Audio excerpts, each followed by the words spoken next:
Anybody out there jumping on this?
If anybody's out there, let me know how this looks or how this sounds.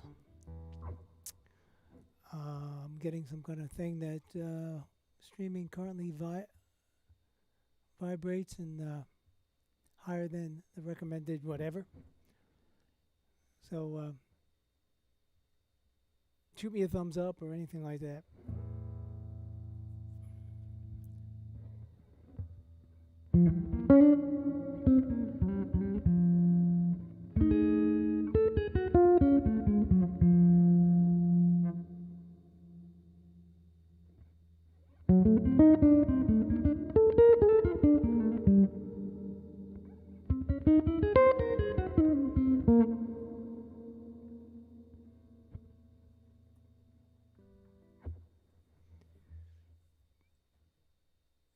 Been away for 2 weeks down in my house in Florida. Anybody out there who's joining me? Say hello. Hey, Clive. Good to see you. Does this sound okay? I'm doing good, man. I had a great 2 weeks down at the house in St. Augustine. So we're going to chat a little bit about the Duke Ellington tune called "Ain't Got Nothing But the Blues," and we'll take a look at the chord changes and how Robin Ford did it, you know, and how Ella did it, and a bunch of other people. And then I want to talk a bit about my concept of what diatonic harmony is. It might be enlightening. You may all be aware of it, but you might not. And so it might open up some ideas, simplify the whole topic.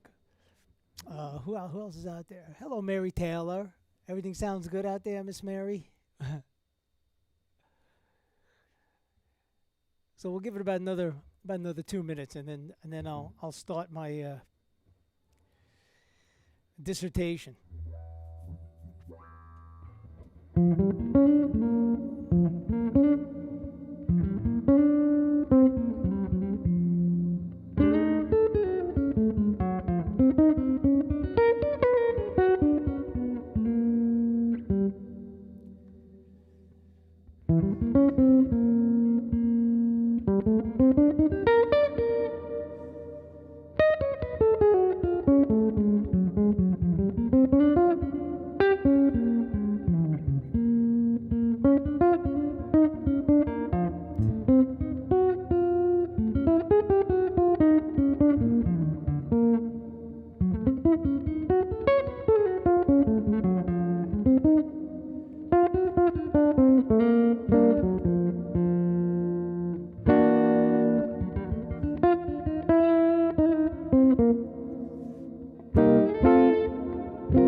All right, the old Duke Ellington tune.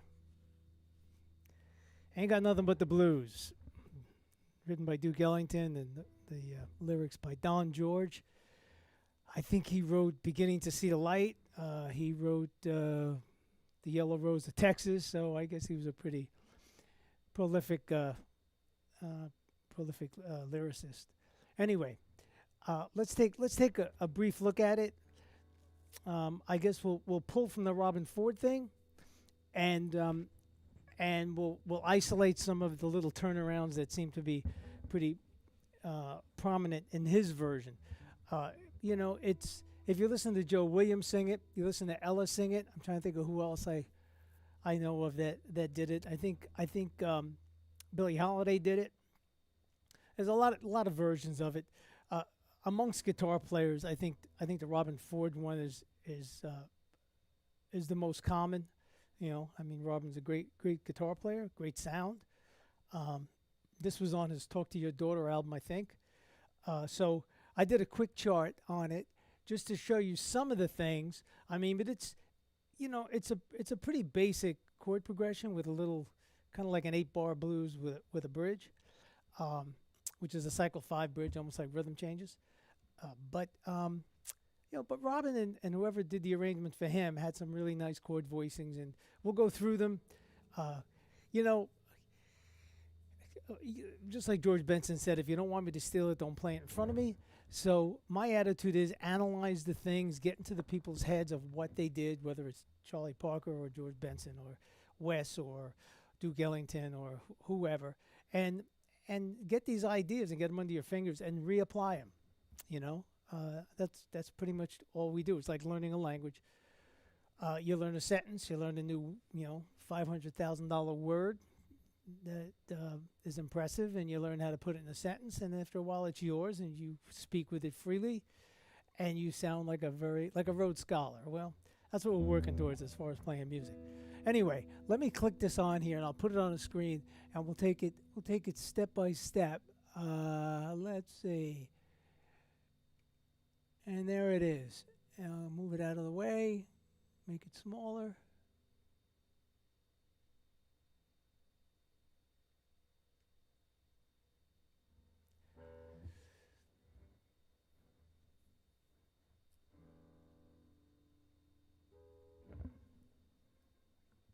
All right, it'll be out of the way soon. There it is.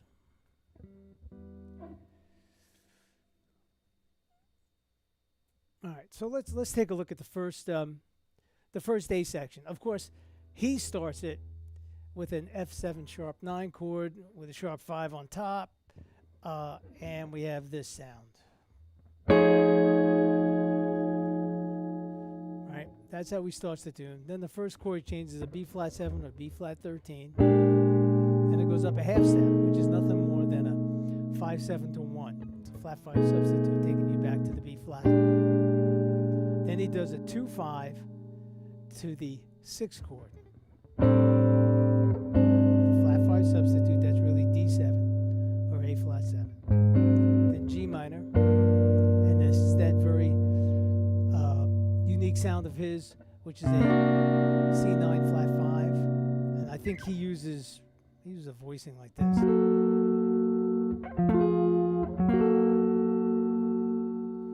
So let's see.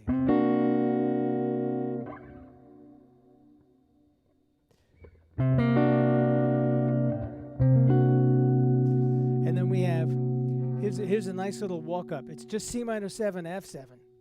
But he does it, as opposed to something that I would do, he does it in full chords with a minor 7 sharp 5. But it's really all C minor going to F7. And this is bar 5/6. Okay? And we have, see, E flat major 7 is the same as C minor. And then F7. F7 sharp 9. And he does a similar on the first turnaround.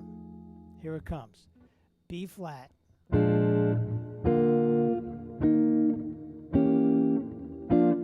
Or, okay, so here's the first 8 bars.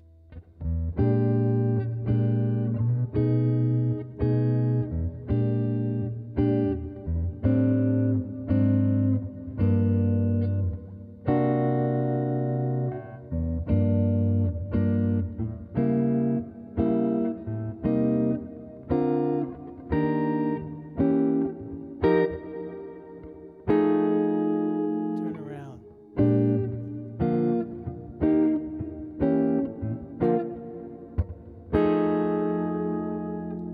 So there's a lot of things we can pick apart there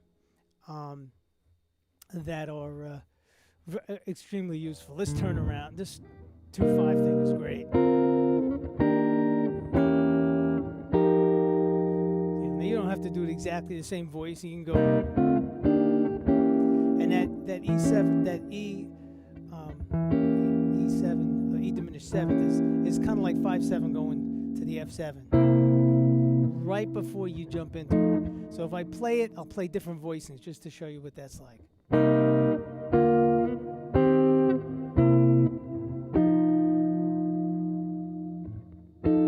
right, here it is again. Here's the C7 right before you go into the F7 sharp 9. So that's something definitely worth lifting and reapplying. Same as the first turnaround. B flat 13, put the third in the bass of the B flat 7, and he harmonizes that bass line. Here's the E flat, here's that same, okay?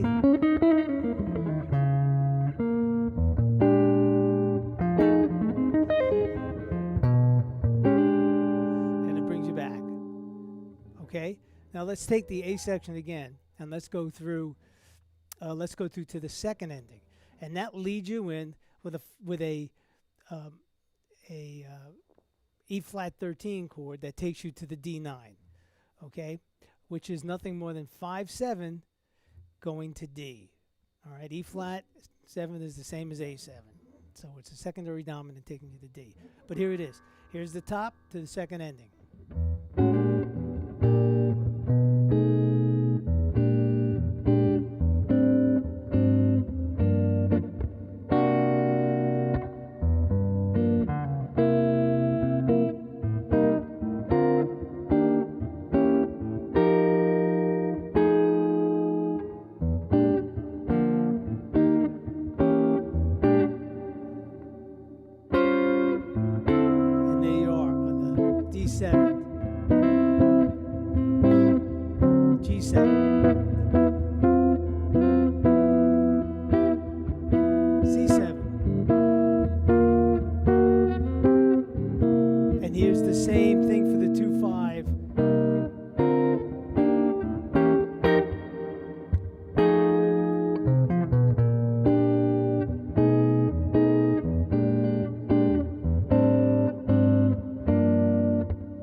Covers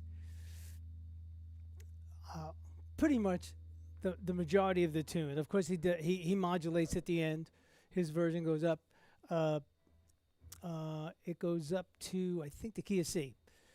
So it jumps up from B flat to C. He does that towards the last chorus. But great arrangement.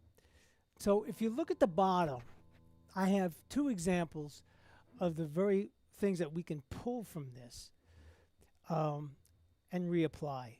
I mean, you can reapply all of it, but these are just 2 things that stick out in this arrangement that kind of are signature to what I think, is the essence of his cover of Nothing But the Blues. And it's a lot different. Well, I shouldn't say a lot different, but it's, the feel and everything else is just different than the ones you hear of Duke or Ella, which are a little bit more, well, they're dated, and Robin brought this up to, I think this was done in what, maybe late 80s, early 90s. I don't have the album with me nearby. But but let's look at example 1, and that's that walk up, and it's really C minor 7. If you notice on the bottom, I show you what the basic analysis is, which is C minor 7 going to F7, 2-5 to B flat. All right, but he harmonizes this bass line, starts on the C. Okay, and here it is, and what he chose to harmonize it. You can harmonize it a lot of ways, and I'll show you some of them as we go through this. But here's his. Okay,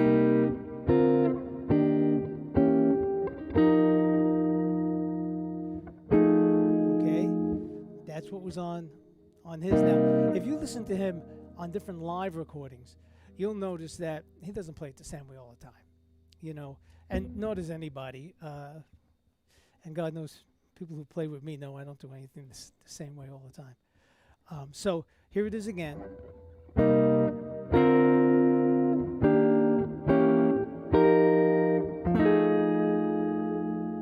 Okay, and here's something that I would do maybe.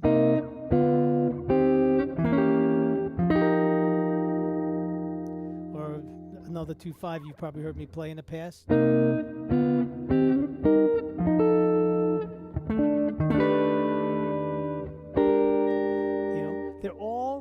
Sentences that you should get under your belt and make use of, whether you're playing it behind people or you're playing it as a solo piece or you're playing whatever. Just reapply it. Take it, put it in your hard drive. Hopefully it'll spit out when you need it. And the same thing goes, if you're playing over these changes, you could make a lot of use out of those.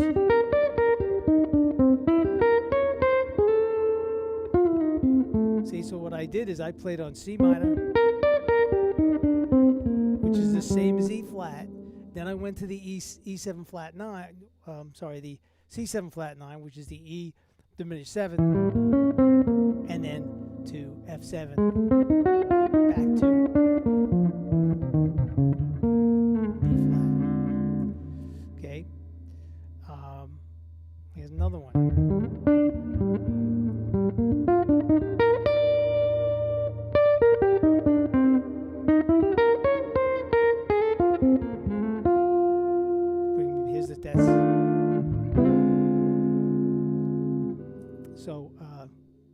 That's one encapsulated little segment that I pulled out. Now here's the other one, which is the turnaround on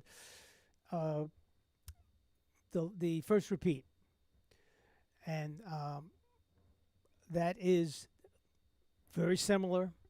What it's really in essence saying is it's saying a 1 to a 4 chord, and this is part of the 4 chord because E diminished is also, we said C7, it's also E flat 7.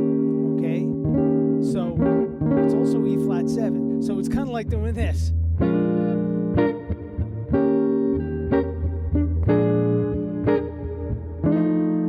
Very simple blues turnaround. Just sounds a whole lot more sophisticated because you've harmonized the bass line in it. So here's what we got. B flat 13. Put the 3rd in the bass. Then E flat. Then put the E in the bass, which is still E7 flat 9. Then back to a B flat 7 with either the D in the bass or the 5th in the bass, then 5. And here's what it sounds like in time.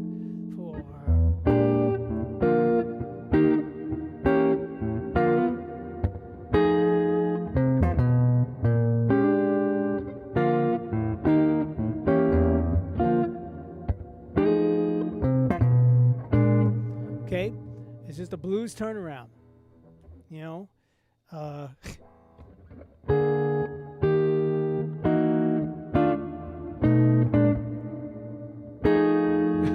any of those.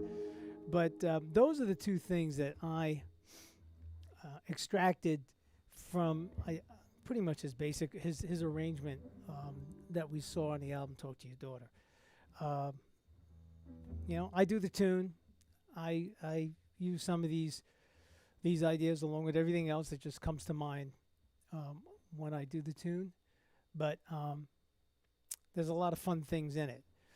It also, let's just go back a little bit. It gives you stuff to play on. I mean, yes, you can play the basic blues, but when I hear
this, you know what's pretty about that turnaround he uses? If you have the sharp 5 of the D minor on top, okay, which is nothing more, if it's all if it's all C minor, it's nothing more than the flat 7 on top, right? Because here it is, his C minor 7, so the B flat.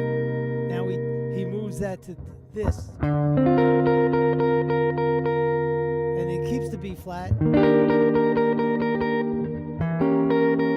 the B flat.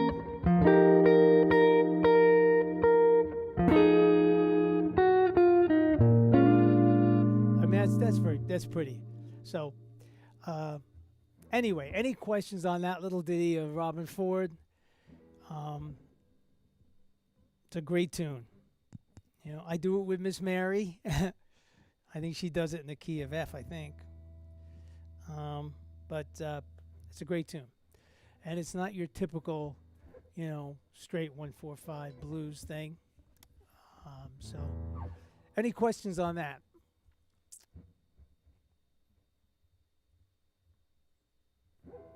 I'll just hang here for a second, then I want to talk about the world of diatonic harmony.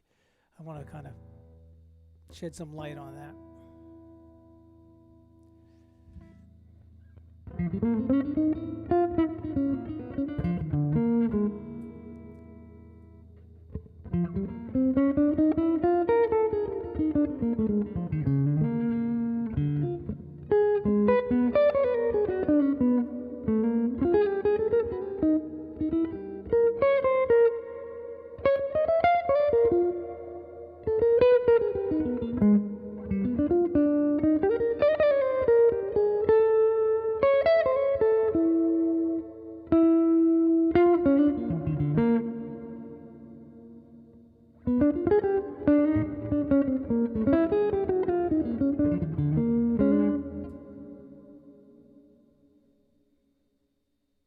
Let's talk about some diatonic harmony. May seem boring, may seem a bit over people's heads, but I mean, under people's heads. But let me just click some of these things on here. Let's remove this, and let's talk about this. Okay, we know the C major scale or any major scale that our basic major scale is built of whole steps and half steps. We know that. I think so. And it's whole, half, whole, half. It's basically a measurement.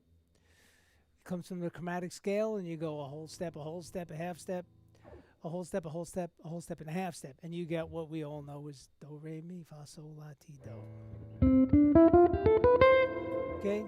Now, once that has been established, and if you ask most people, what does diatonic mean? What does diatonic mean?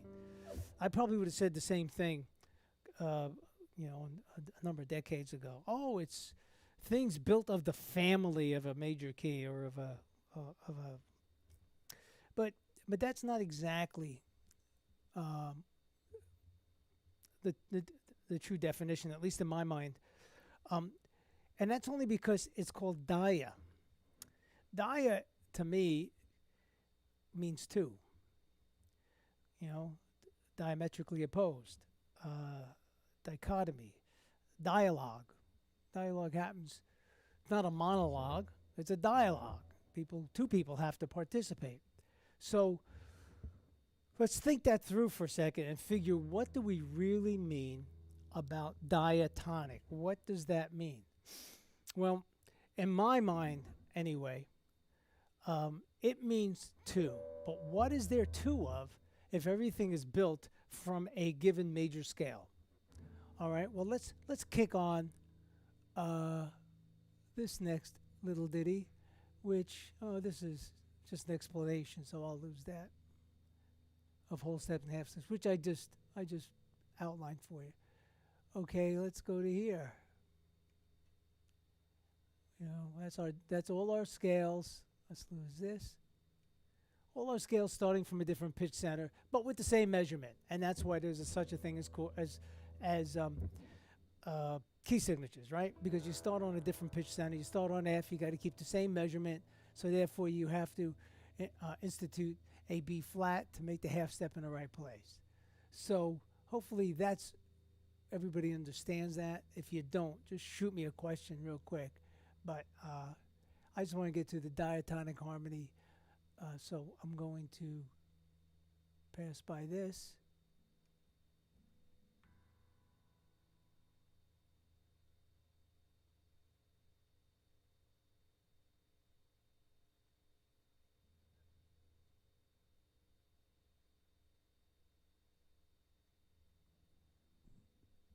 Bear with me. I got so much stuff stacked in here now.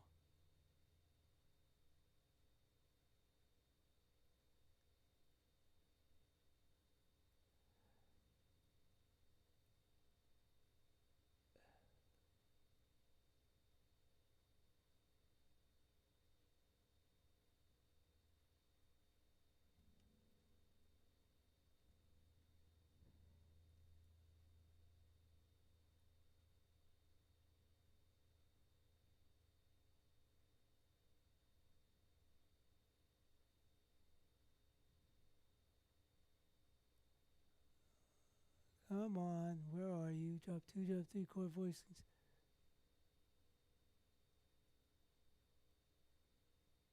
Here we go. Diatonic system. Let's take a look at it.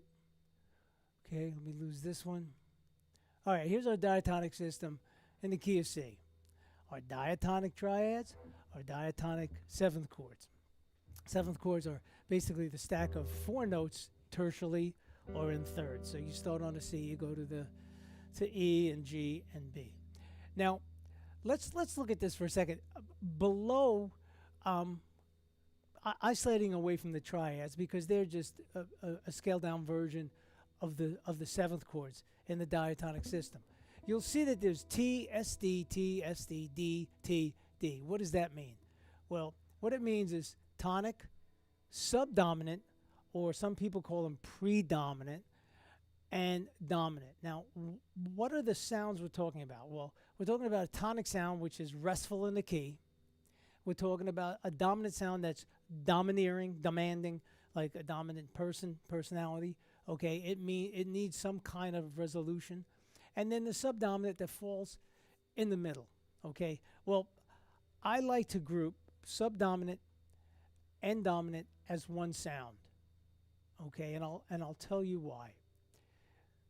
The most active tone in a major key to me, major scale, is not the B natural, which people would think it would be because it's the leading tone. No, because in my mind, a B natural can be harmonized as a one chord. If it can be harmonized as a one chord, then it takes place in the world of tonic, restful in that major key. Okay, so if it could be harmonized, what note cannot be harmonized and sound tonic, sound restful? Well, that's 4. That's where the other half step is, and that's 4. All right, so you will, if you do a permutation, and I spoke with my buddy Richie Hart, I think you have to go 12 octaves of the harmonic overtone series to ever hit an F natural. You will hit an F sharp, you'll hit a G sharp, you'll hit a bunch of other notes before you ever go perfect fifth, perfect fifth, perfect fifth, all the way stacking up, almost out of the range of the human ear before you ever fall on an F. So, that being said, F natural is the most active tone. That's the tone that makes things go into that other realm. So let's now categorize subdominant or predominant, okay, and dominant as one sound. They all have an F in them. All right? So when you listen to that and you take a simple chord progression like a 1, 6, 2, 5 and play that, as soon as you hit a chord that's dominant, that's from the diatonic system that has an F in it, you hear the tonal quality change and the gravitational pull takes you away and wants you to be dropped back in. Let's listen to that real closely. Okay, 1, 6, 2, there's the F, 5. Now, back when you were a child and someone did that and left you there, you would say, "You're leaving me hanging." Of course, that's innately how we hear. And then we hear it want to go. And there's a B here, right? It's a major 7 chord. 6, that's restful. Movement.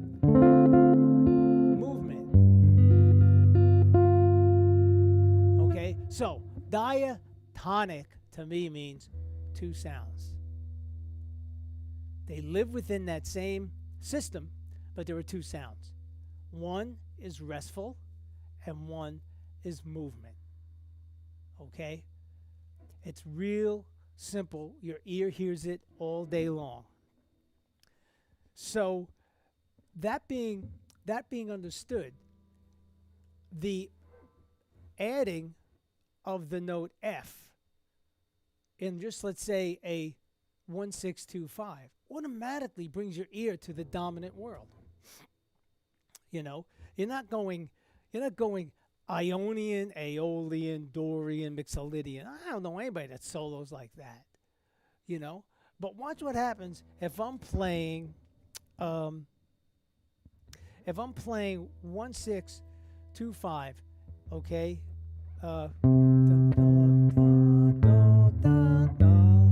Okay? Now listen, I'm just gonna play 2 chords. Da, da, da, da, da,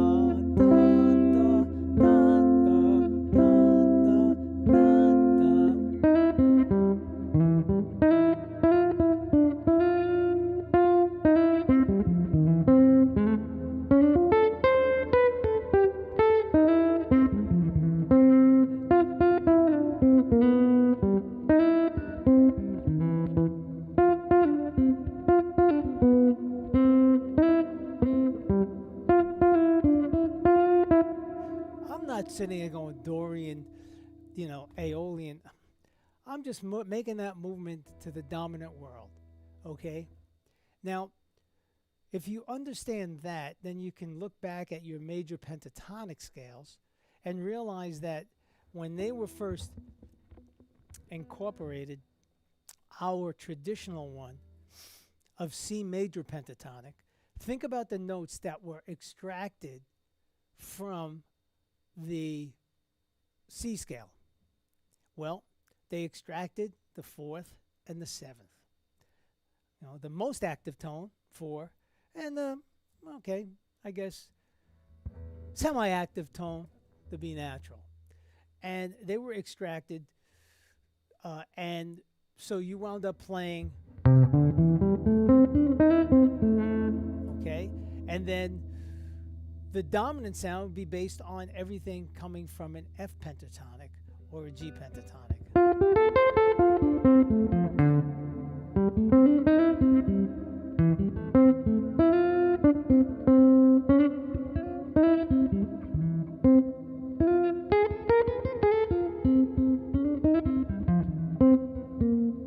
Okay, so if you take something like the song like "Breezin'," and I think I made a loop of something like that here. Let me see if I can find it.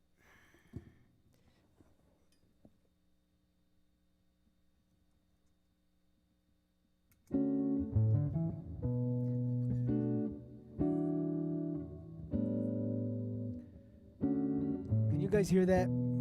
It's pretty soft.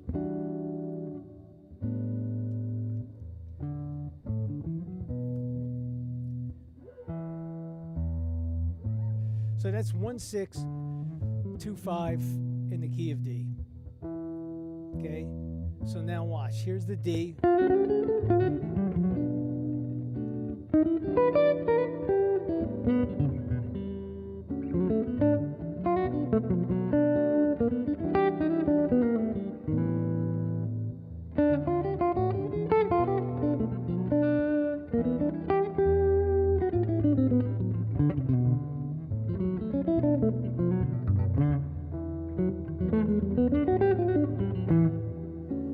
So all I'm really doing is I'm accentuating the fourth degree and making the movement of the dominant sound. I'm not chasing this.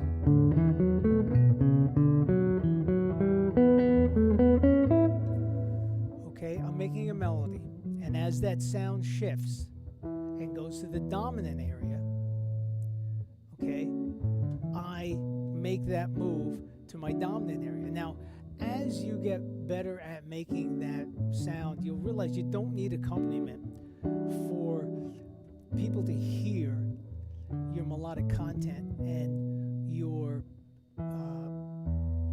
being so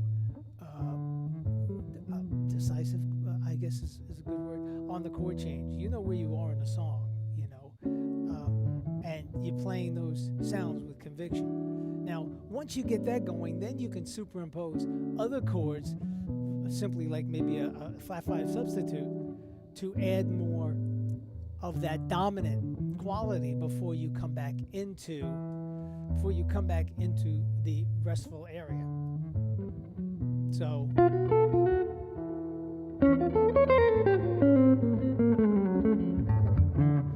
I played over an E flat 7 chord at that moment to add more hair, you know, because the more hair you add to it, the more dirty you get that sound, then the more of a release it is when you finally land in that restful or tonic area. So these are things that I don't think. Let me shut my breezing thing off here. These are things that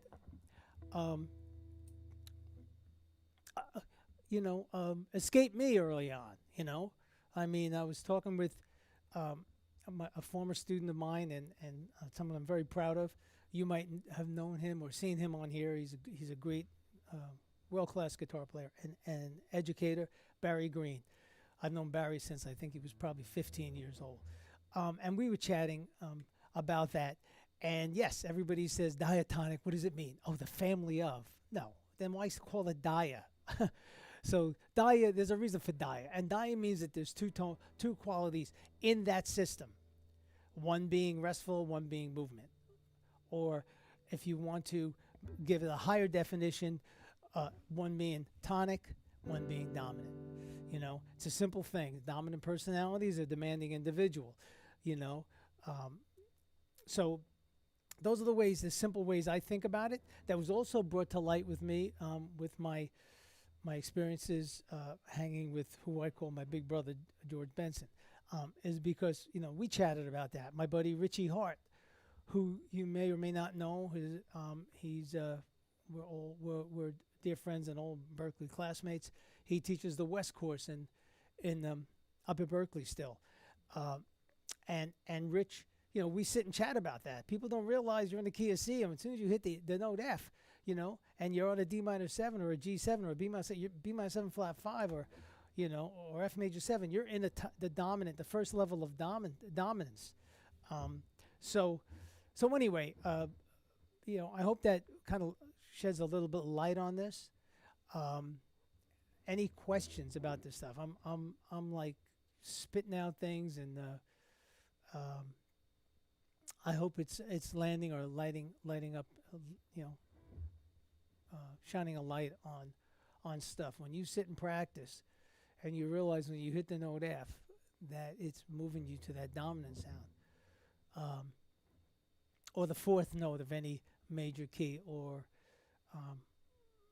start to make that reference. Not only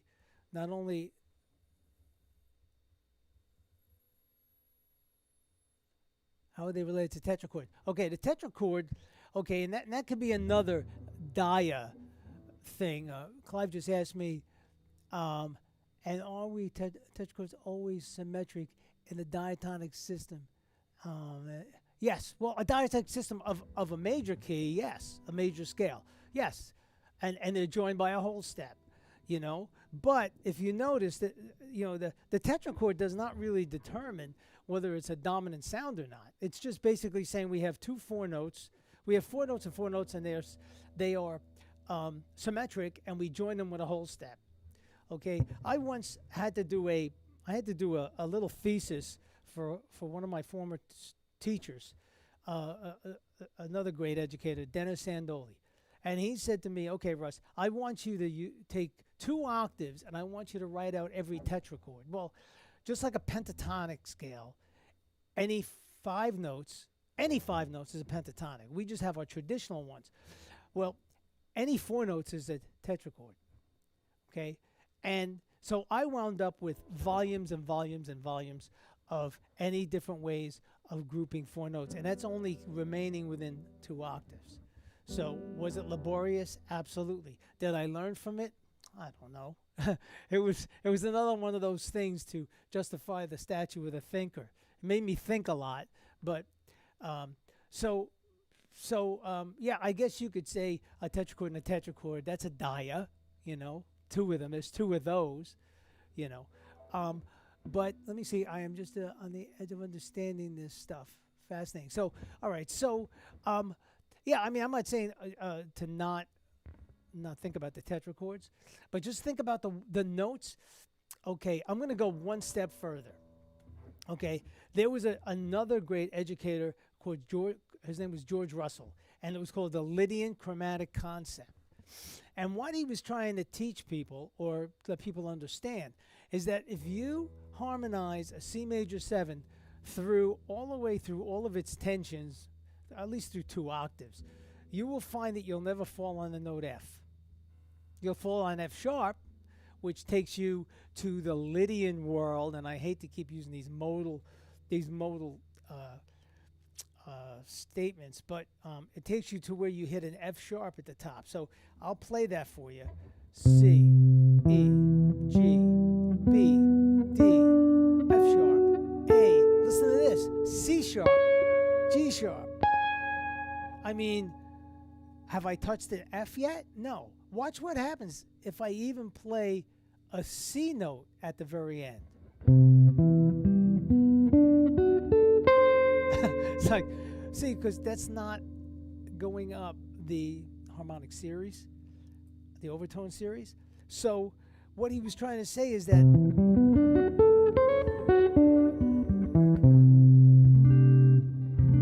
that's all tonic. And if you go do the same thing on F, that's all dominant in that key. And you can hear it even as major 7 chords. Here's a C major 7. Here is F. You hear it's gone there? It's moved. That F's going to want to go down to E. All right? And listen.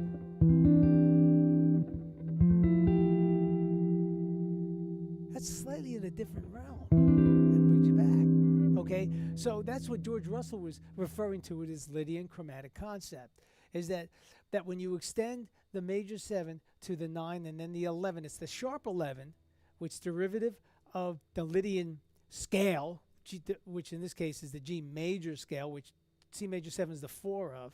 I'm getting deep in the weeds here on you guys, you folks. So anyway, what that is that, so a C major 7 chord with 9 sharp 11 and 13, okay, if you do it scale wise, it's a Lydian scale. But I don't know anybody that sings a harmony part by singing up a Lydian scale or singing up any scale. If I'm singing and someone is doing harmony with me and I'm going da da, they're finding a note related to me. They're not going do re mi. No, they're going do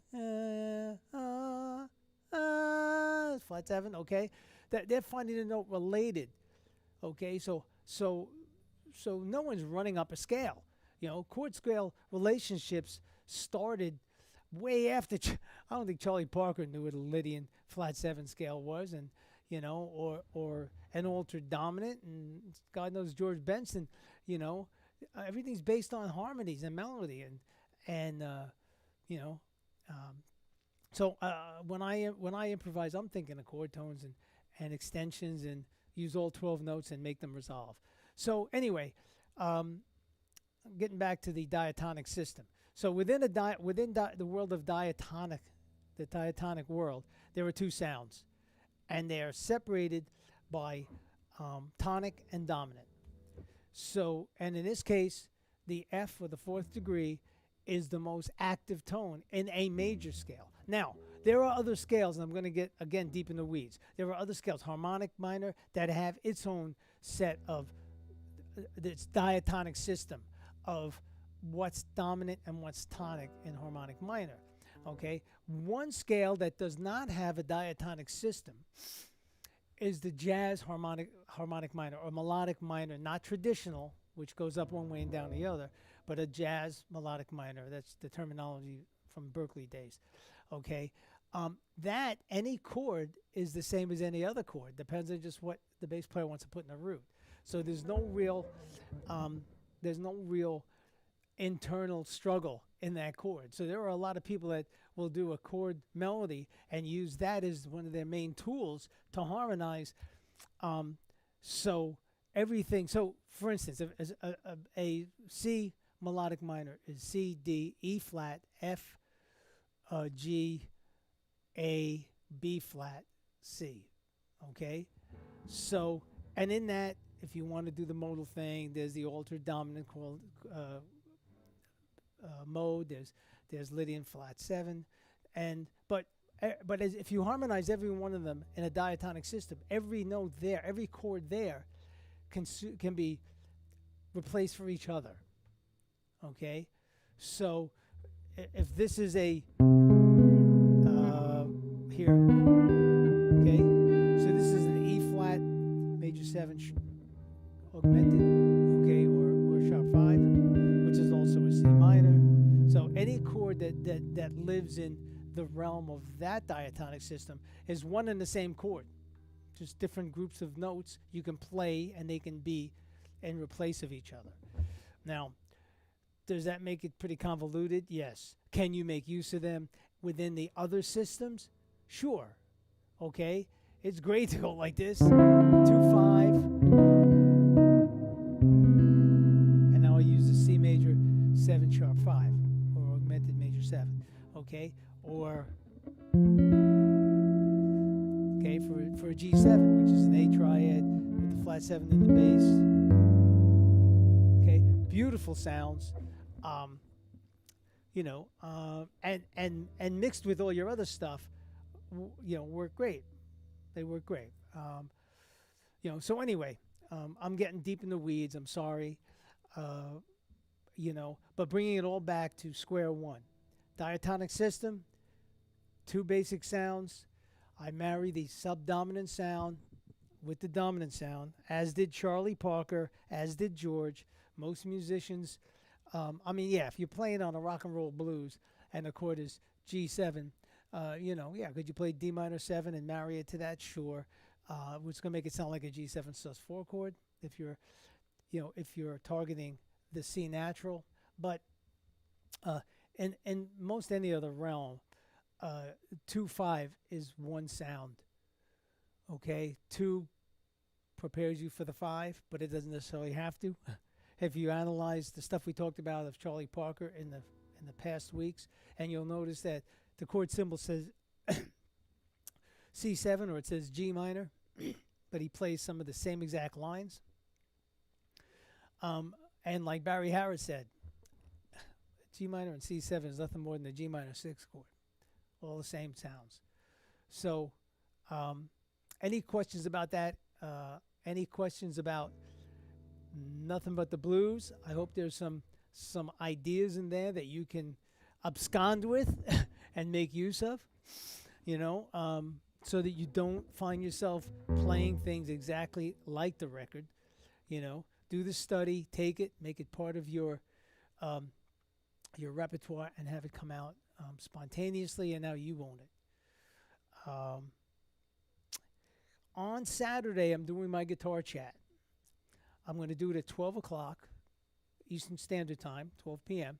I'm doing it with the before mentioned Barry Green, who heads up the guitar department and maybe even the jazz department, I'm not certain, of the University of Northern Florida.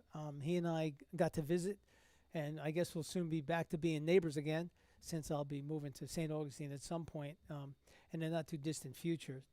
But anyway, check him out, man. Wonderful, wonderful guitar player. I'm very proud of him. He was a joy to teach back when he was like 14 years old. Anything I dumped on him, he came back and tore up. I can tell you, early on, I have to double check with him. I think he was like 14. He was in high school. And my former music director became the music director of his high school in a neighboring town and called me and asked me to take him on. And it was a joy to teach him. And got him into Berkeley. He got in there with flying colors, and was wonderfully prepared. I can say this as a teacher, and I think he'll agree with me when we chat. All a teacher can do or hope to do is have his students eclipse where they were at the same time in their life. And I can certainly say he did that. I had him first through the first two Berkeley books before he left high school, at least the first two.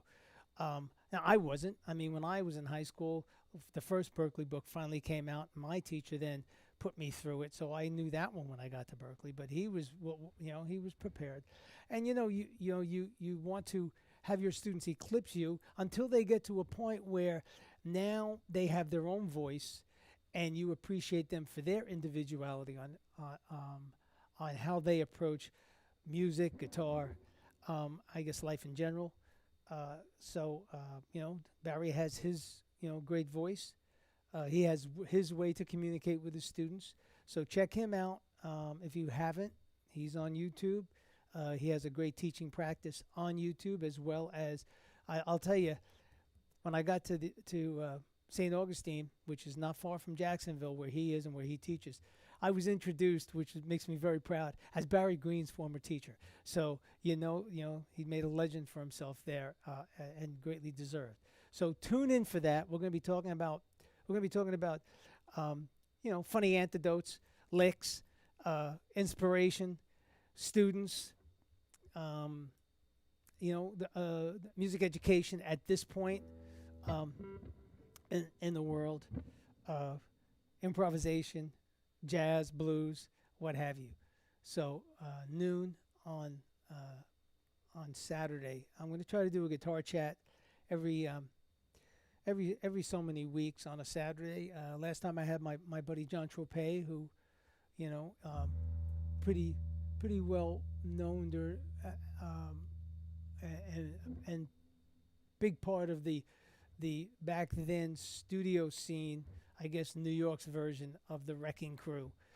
And that was a fun chat. I'm gonna in the future have a lot of other people, maybe some rock, some people that from the rock world, that we can chat about. So a lot of things, I'll get Richie Hart from Berkeley or Larry Bayonne or somebody, but it'll be a fun conversation, engaging. Anyway, it's a little after 5. I'm gonna let everybody go.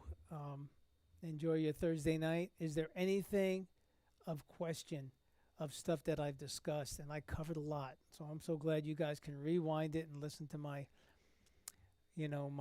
ranting. I hope some of the stuff I threw against the wall sticks, and if not now, sticks later or sticks at some point. Any questions? Clive, any questions? Is my buddy Mary still out there? I'm going to give it a few minutes, and then I'll sign off.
everybody.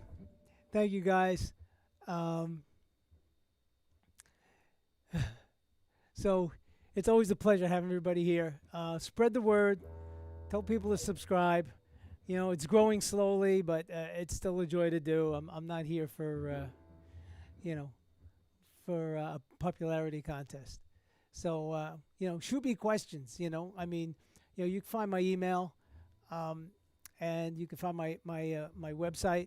So track me down. I'm fine with answering any questions at any time. Um, yeah, I just realized Clive is saying good evening. Yeah, I guess it is evening here. It's kind of it's martini time actually. So, all right, everybody, stay safe. It's always a blast.